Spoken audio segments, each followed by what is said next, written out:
What is going on, guys? Welcome back to the channel. It is the first beautiful day that we've actually had in a long time. I'd say, dare I say, winter is over probably.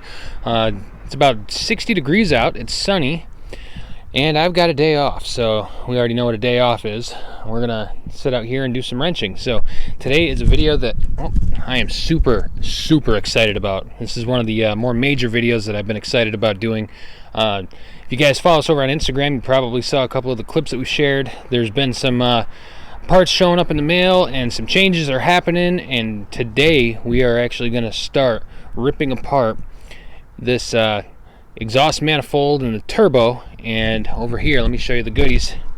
Right here on the table, we've got our brand new TD06H compressor wheel and compressor housing, and we are going to use this to make ourselves a hybrid 20G turbo. And I'm going to show you guys how I'm going to go about doing this. So this is right off I believe this is a Turbo Lab of America part. It's sold by a second seller. Unfortunately, I couldn't get one straight from him, but I did find this. It showed up. Everything looks great. This is the I believe 12 blade wheel for the TD06 compressor. This is the machined housing. It's just a generic looking housing, I believe, but it's machined, ready to receive that compressor wheel. And this basically just bolts right in if you have a, I believe it's a 14B 16G big and a 18G. You can just swap these parts over. If you have the small 16 or a 13G turbo, I don't think that they fit. And since we started working on this car, when we swapped the original turbo out, the Garrett T25, we put in the Evo 16G turbo, and the turbine housing was cracked, so we already have updated that, and we've got a bigger turbine housing. We still have the stock 16G, the big 16G turbine, and that's what we're going to use. We're not going to change that out.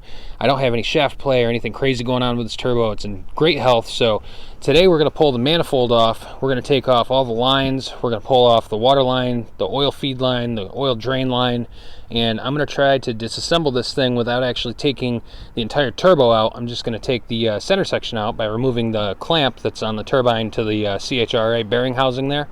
And we're just going to slide the whole compressor assembly out, and we're going to take it apart from there, swap our compressors over, and we're going to have ourselves a nice hybrid 20G turbo set up in here. And I cannot wait. It's going to look beautiful in this engine bay. And if you just look right down in here, I don't know, I can't really do it justice. It's going to be a downfiring turbo, and it's a hell of a lot bigger than that one. So in preparation for this, I wasn't quite sure if I was going to need to change a whole lot of stuff over. I don't know if I'm going to have enough space for the Mitsubishi wastegate actuator that's over there. I might try to bump the fans once that housing's on. So I do have my stock T25 wastegate, and we can use this if we have to. It's a little bit smaller, but it's going to require some modifications. It doesn't quite bolt up to the back of the compressor housing like the MHI one does, so we'll see how it goes. If worst comes to worst, I'm just going to extend these little ears out about 3/4 of an inch on both sides and put some holes in it, and then it'll be able to mount. But anyway, first things first, we've got to get our turbo blanket off. We've got to get our exhaust manifold pulled out of the way, plug up some holes, get some of these lines pulled off of here, and you know, basically all the fun disassembly work that we don't really want to do, but we have to do. So I'm going to stick you guys off to the side. If you followed along in the channel before, you've seen how to swap this turbo on in one of my early edits where the audio is horrible, and I apologize for that. The music plays so loud in the background, but that was before we switched over to Premiere Pro, and I think we actually just started learning it, so I apologize for that, guys. It is what it is. I've got a couple of videos that have those issues, but we're going to keep working forward and getting a little bit better at that kind of stuff. I might go ahead and throw another part under the hood here if I have time to today. I'm not quite sure if I will, but we're going to get started right now. We're going to pull the turbo manifold off. We're going to get the blanket off, stick all these parts off to the side, and try to get ourselves down to our turbocharger. So I'll see you guys in a minute. Here comes the high speed.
was pretty simple to take all this stuff out so far. I've got my intake, my J-pipe pulled.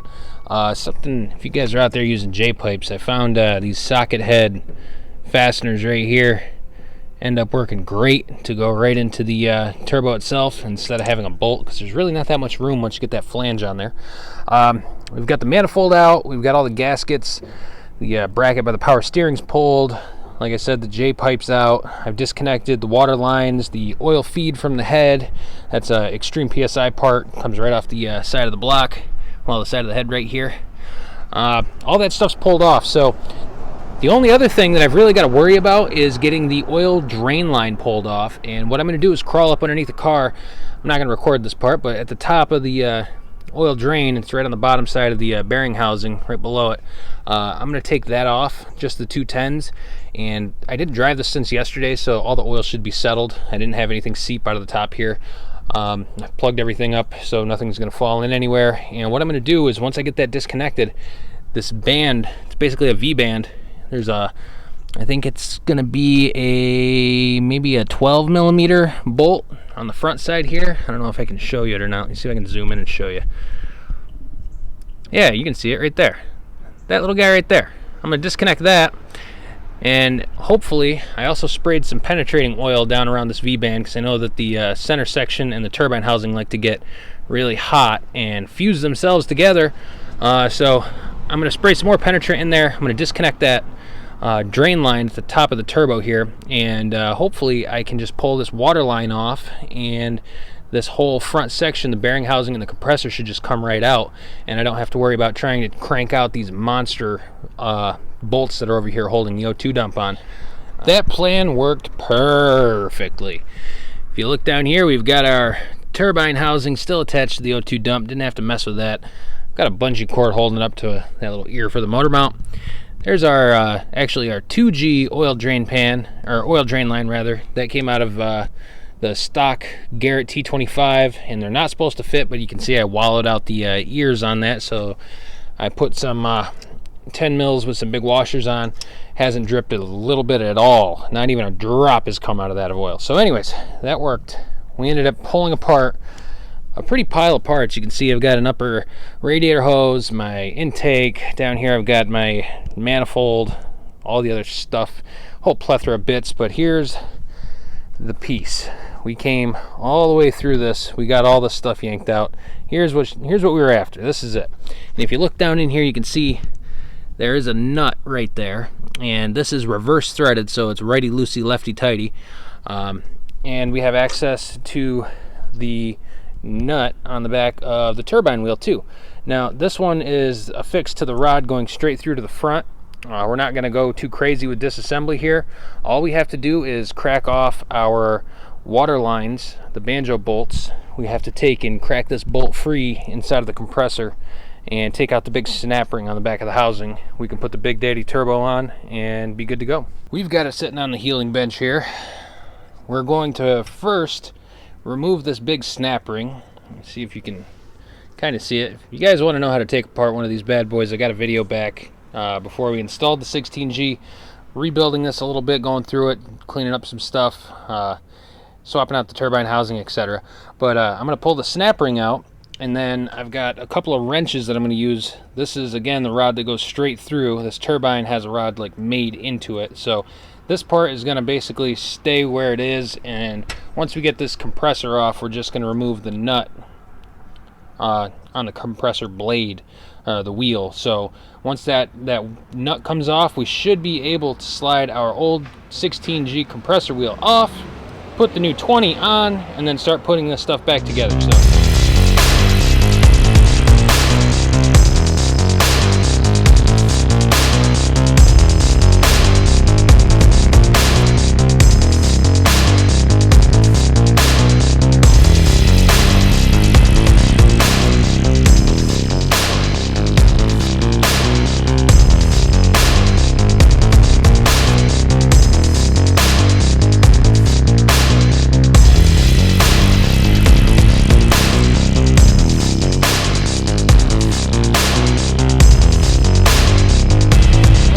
So we got this nut off. This came right off the shaft.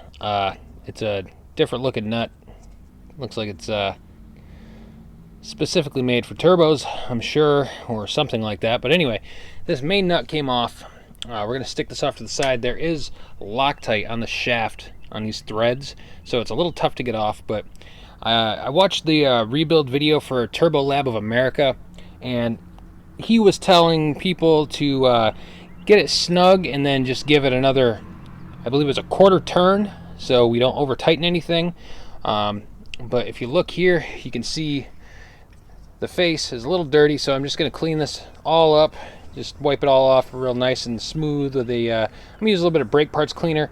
And I wanted to show you guys this wheel where it had been balanced prior. You can actually see it's got these little grooves cut on certain points, and it's actually been shaved down on this face here. I also marked the shaft end and put a little line on it with a tungsten welder's scribe, and I did mark this nut in that same orientation so that I can get it close. There is a marking right there on that side. I don't know if you'll be able to see that or not, but there's a little line on it.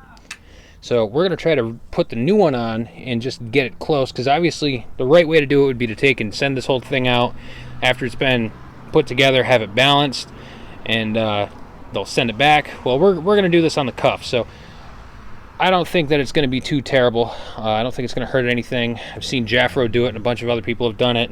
Read the forums. A lot of guys have done it with success. So we're going to do it ourselves, and I'm hoping everything works out fine. I'm pretty sure it will. So we're going to clean the threads on this rod out with a wire brush. You can actually see some of the Loctite that's coming out, little pieces of it. We're going to make sure all that old Loctite's out. We're going to clean off this face here. Inspect the O-ring that goes around the diameter here. If this O-ring is bad, you're going to want to replace it. This one's been replaced. I did it, I don't know how long ago it was. The turbo repair video we did before the install, probably a year maybe, and it's still in pretty good shape. I put some grease on it when I put it back together, and it's still looking all right. Also, I used to have some BRP. It's for the superchargers. The BRP on is jet skis, Ski-Doos. They have supercharged jet skis. We used to rebuild superchargers at the shop I worked at, and I had some of the grease saved, but I ran out of it, so I'm going to use a little bit of this super white lithium grease, and I'm just going to put a dab around this ring when I put it back together, and a little bit on this face here, just for, good measure. It never hurts to have a little bit of lube here. We're also going to clean off the paper gasket here. I have some new gaskets upstairs in a kit, so I'm going to grab those, bring those down. But first I'm going to get this cleaned off. I'm going to get the face of this wiped down real nice and shiny, get our new compressor wheel, get that put on, try to line up the nut, and try to line up the scribe mark I put on it when I torque it back together. And yeah, I'm going to stick you guys off to the side while I do that. So see you in a minute. Don't forget to lock.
Got everything put back together, and as you guys can clearly see, the Evo 16 and the 20G, the TD06 housing, they are significantly different from one another. Bring this up a little bit closer for you. You can kind of see the outlet, everything. It's a lot bigger. This little guy, he was great. Spools up super fast. It was giving me some pretty good power. Nothing seems to be wrong with it at all. Don't see any crazy wear or anything on it, and I'm just going to stash this inside and put it with my spare parts collection, and hopefully this one works out great. We don't have any more issues. So the next thing on the list is going to be test fitting it in the car real quick, and I'm going to have to do just a little bit of tweaking with these water lines to try to get these to fit in correctly on the bearing housing. If let's see, if we spin it sideways, you can kind of see right here that one of them should work out fine. The other one looks like it's going to be a little tight. This looks like number one. Okay, let me grab the correct one first.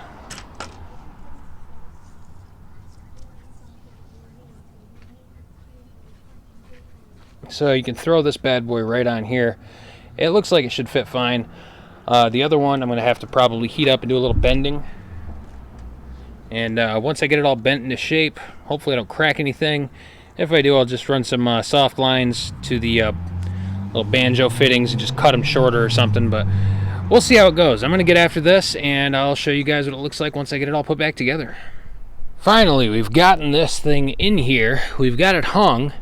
I got the clamp put back on, that V-band to hold it to the turbine housing right there. Get this flashlight out of the way because it's dead. Well, anyway, got a new dilemma. So I've gotten this thing all in here. I was looking at the engine mount down there in the front. That's where I'm going to have to put like a 90-degree coupler and try to bring the intercooler pipe over here.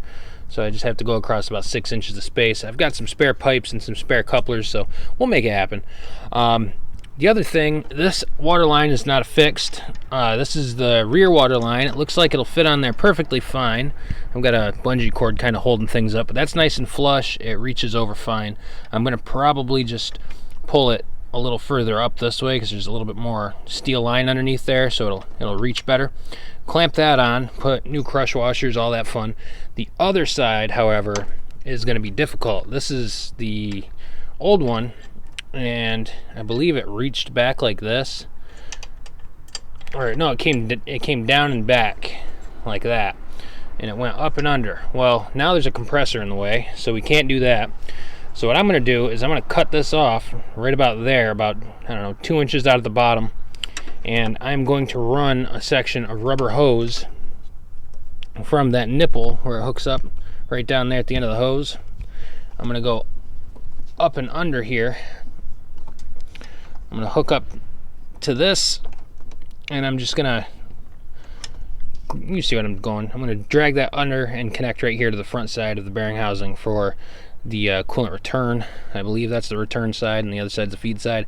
Could be backwards, but regardless, they both need to be hooked up. So I'm just going to run a hose down around the compressor outlet and then up here to this banjo fitting, which I'm going to cut and hook right back in and have it going down. So I'm going to try to tweak this and just straighten it out just a little tiny bit so it doesn't have that little wobble at the bottom. The more length I can get out of it, the better. And I believe that's going to work fine. This is where we're at. We've got our water lines finally attached. I've got the return and the feed for the water hooked up. I've got the head oil feed line sitting here. Pretty much all the major stuff's knocked out. The last couple things that I have to do is I have to join that intercooler coupler with that intercooler coupler coming out of the bottom and clamp them all together. So I'm going to have to build a piece of pipe that's going to go basically underneath the radiator hose, back up, and then into that 90-degree, what is it, 2¼ to 2½, I believe. Alright guys, so after a little while of messing around here and trying to get this wastegate working, I accidentally screwed it up by getting this rod too hot and kind of melting the inside. It still works. It's got a lot of play in it now. I don't know if I can demonstrate that for you or not, but yeah, it's kind of floppy. You see that? So I wasn't comfortable spending all this time to put that on there, so I spent another 20 minutes, and I made this weird looking bracket out of the Garrett bracket that I'd already put together and the MHI one. So I just kind of slapped some pieces of scrap metal that I had sitting over here together and kind of ground it down. It doesn't look that pretty, but it's strong and it's on there, and it puts tension on my wastegate flapper, and the pin went back in. So this kind of looks a little bit better than I thought it would. So that's out of the way far enough now to where I tightened down everything. Now what I got to do is get this manifold slapped on here and get my lower intercooler pipe section put together. Well, it's the end of the day. Unfortunately, I didn't get everything done that I wanted to get done, but I got a lot of stuff knocked out. I've got my lower intercooler pipe welded. I just have to put a nipple on it for a boost source reference, or a boost reference for the wastegate. I got my weird wastegate actuator arm hooked up. Everything's put together with the exception of the upper radiator hose and the turbo manifold blanket, and it looks pretty all right, minus the fact that there's stuff all over the place still. But anyway, I'm going to be back here in the morning to finish this up once and for all, fire it up, and then get this video edited and bring it all to you guys. So, see you in the morning. Okay, boys, it's been a long project here. I want to say that none of this stuff went as smoothly as I had assumed it would, and that's probably my own fault for not doing more research into this, but anytime you're going to modify stuff, you're going to get a little custom with things. This involved a lot of grinding welding just to make my wastegate work. I'm sure there's an aftermarket one that works fine. I didn't have it, so the way I did it was the way I did it. I got my wastegate all hooked up. I've got the turbo all hooked up. All the feed lines are on. I refilled the antifreeze. I had to drain a little bit of oil to get the oil drain for the turbo back on. I couldn't stretch it, so I had to crack that and let a little bit of oil out of the pan, but filled that back up. Everything's back together, guys. I've got the brand new 20G compressor and wheel hooked up. Everything's bolted in. We got our new manifold gasket, our new turbo manifold to turbine housing gaskets fresh. I actually found a kit. Let me grab it.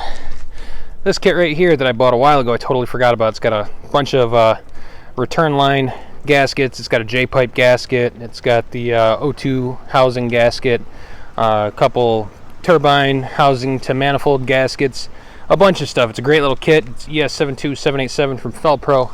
Works fantastic. So that was a pleasant surprise. But anyway, it's spitting rain out here right now, as you can probably tell. So I've got all this stuff knocked out. I've got it all put back together. The first thing that I have to do is pull my fuel pump fuse, and I'm going to crank this thing over a few times just to let some oil circulate into the bearing housing and get oil to everything, because I just drained it. The car's flat dead because I left the hatch open and the doors open, and you know, you got those little lights on the dashboard and under the passenger side floorboard there under the dash that stay lit. So anyway, I got the boost controller hooked back up. Everything's ready to roll. The only thing I got to do is crank it a few times, and then we're going to test fire it. I've turned the boost back about probably 7 or 8 pounds to start, because I know this thing flows a lot more CFM than the other one did, obviously. So we're going to make sure there's no weird ass noises. I'm going to give it a quick shot, and I'll bring you guys back once I have it idling. Well, folks, we are all set up and installed. I can't find any leaks. Sure, there's a little steam and smoke coming off of the exhaust parts that are getting hot for the first time. Well, not the first time, but there's a little bit of PB Blaster or WD-40 on some stuff, but she sounds healthy. I'm letting the coolant system bleed right now. My AFRs look kosher. Nothing's changed. Nothing's crazy. Obviously, all we did was swap the turbocharger. But I am very happy with everything so far. I'm going to take this thing for a quick test drive, and that's it. We've got our 20G installed. Now, I know this video dragged out a little bit, and I apologize for that. It took me quite a couple of days to get all this stuff knocked out and get it all put back together, build my intercooler pipe, the wastegate. The wastegate arm was probably the most difficult part of everything. Getting something set up to mount correctly, and I don't know, I didn't have a very fun time building that portion of it. I'm going to try to change that in the future here and hopefully get something better that'll fit, or maybe go external, who knows. But anyway, if you guys have followed along this long, I appreciate it. Thanks for watching. Make sure you follow us over on Instagram at Today's Project Guide to see some more sneak peeks and early previews of some of the stuff that we're going to do videos in the future. Anyways, this was a blast. I cannot wait to take it for a ride, and trust me, we will have a ride-along video coming soon, and try to show some of the differences in some logs with CFM and all that fun stuff. We're gonna go boost power, CFM power, and compare everything from the big 16 to the 20. This has been a blast, guys. I appreciate y'all staying around, checking this stuff out. Until next time, take care, be safe, and we'll see you right here again for another episode of Today's Project Guide. Adios.